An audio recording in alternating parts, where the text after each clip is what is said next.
I hope you've all had an enjoyable festive period, but here we are on the cusp of a new year, and once again I'm talking about a game. It's been more common, I think, towards the end of the year, hasn't it? But this is an interesting piece to talk about. There are people who don't like it because they don't feel it's gamey enough. There's not enough gameplay. And I understand that criticism. There are some who feel that some of the heavy themes that are depicted and portrayed in this are at odds with some of the moments that happen. And again, I understand the criticism. But like a good number of people, I can see the flawed gem that is underneath all of this. And that's why I want to talk about Little Misfortune by Killmonday Games. Off the back of Frambo, which frankly, if that hadn't been as successful as it was, this wouldn't have got made. They poured all their money into Frambo. But after the success of that, they decided, yes, let's do something that's also in that universe, but is separate enough. If you've played Frambo, or like me, have seen playthroughs of it, you'll see the connective tissue, you'll see the threads are there. But you don't have to have played it to get this.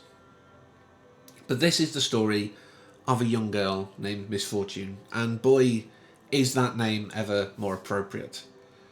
She retreats into a fantasy world, like a lot of children do who are raised in difficult home environments.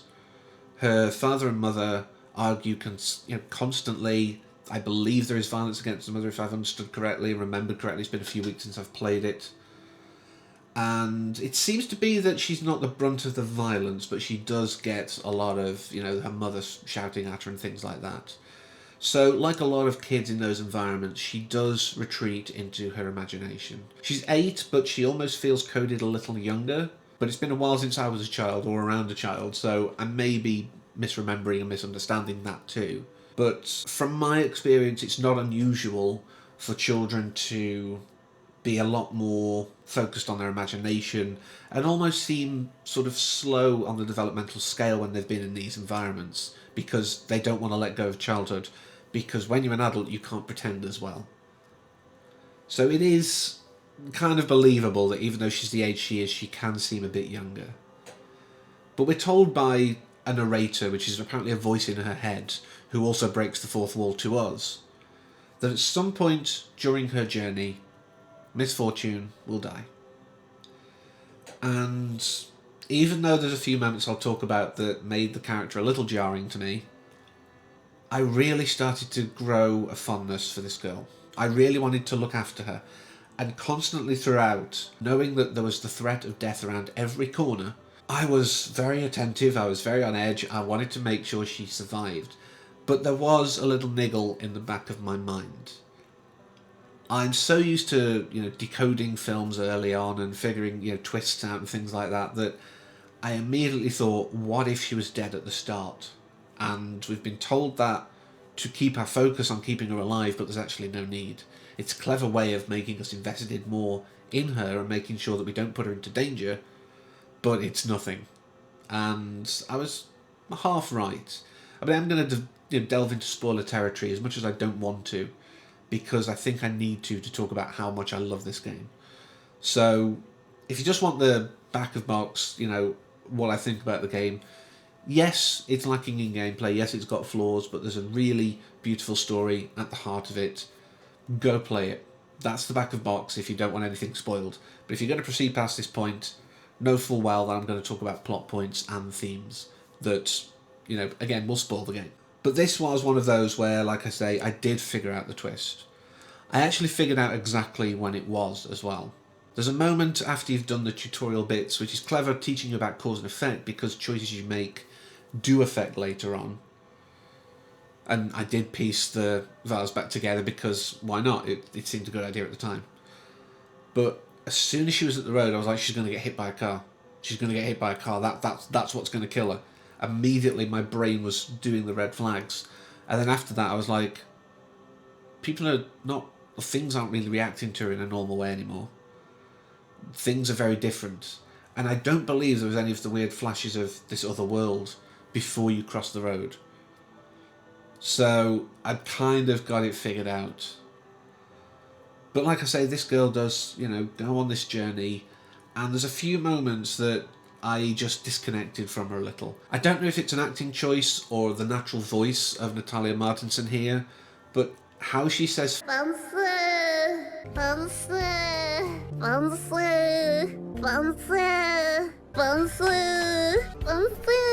just really doesn't sit right to my brain and ears. I really didn't like it. I almost turned it off the first time she said it. It was that jarring to me. And like I say, if that is a weird stylistic choice, I feel less bad about it, but it almost turned me off the game. But something kept me playing, thankfully. Because on this journey, you're slowly but surely given the realisation that Benjamin, this fox that this girl has an unhealthy attraction towards, I don't think furries as a thing are bad, I'm not saying that, but an actual attraction to an actual animal is a little weird and wrong to me. But she has this attraction to, you know, as far as we're aware, this is all in her mind, but then we realise that no, Benjamin is some kind of heroic being that will actually save her, or is trying to save her, from this demonic creature that is actually the narrator or the voice in her head. The guy who is constantly telling us what to do and her to do, and trying to guide her to eternal happiness, that's a lie, is actually this evil thing that wants to take her soul away. And that realisation was a big moment. It was, oh my word, I've been trusting this voice. I mean, it's me. Like I said, I figured out that she may already be dead. I figured out that this guy might not be all he says. And so I went along. But there's one great mechanic that does actually key into or factor into the ending you get. She picks up some glitter, and you can go and scatter it around all sorts of places, but places you're meant to, places that have an effect and sort of feed a heart, it seems, are given a little glow. Now, unfortunately, I missed 2 of these. I know exactly where they were because I did look it up. I was like, there are 2 crystals missing. What were they? Because towards the end, when you realise, yes, she's been dead all this time, and, you know, she's being helped towards, I guess, heaven, or a parallel thereof, you see a tree, and all of the glitter interactions feed a crystal on this tree. But I missed 2. Because once you realise she is dead, you see her mother very upset, and it's nice to see that her mother really cared for her. They really do care. That's the thing that I think hit me very hard towards the end of this game. Despite all the difficulties that the family are going through, despite all the arguments and, you know, altercations that they're having, they still love her. It sounds wrong and broken and weird to people who don't understand that people are multifaceted, nuanced beings. But we are. We can hate someone for certain things they do, but we still love them deep down. And it was very heartening to see her mother, well, it wasn't in a way, but it was reassuring to see her mother so upset that she'd been killed by the car much earlier in the game than we were told. But if you manage to fill all of those crystals, that heart you've been filling up goes down into the mother and actually gives her the eternal happiness. That's what the eternal happiness was. It wasn't this evil being's quest at all.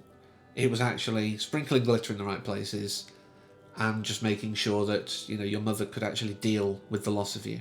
She could accept that. You were giving her that acceptance. And I love that.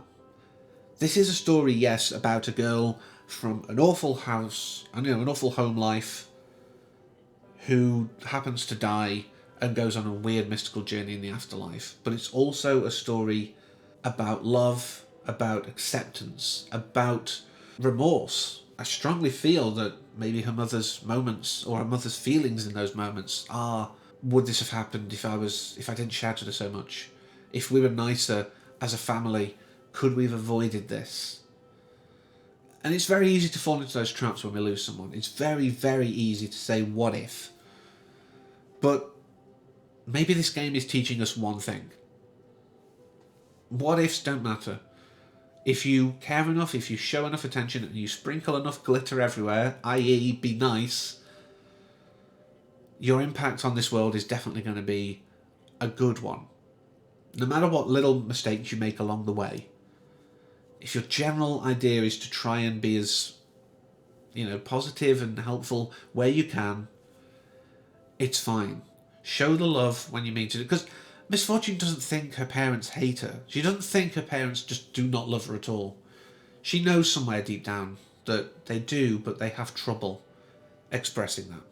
And that's beautiful. A child's mind is often a lot more astute than we give it credit for. So whilst, like I said earlier, she may seem coded younger in certain times, she's actually a lot more mature and rounded than some of the adults. And that's a great takeaway. I think it's a great way to go into the new year as well. The idea that do little things that make you happy, but that will make others happy, and you can't go wrong. So yeah, have a play of it if you haven't. Go and hunt it down. It's probably not that much, I don't think, at the moment. As always, thank you for watching, and take care.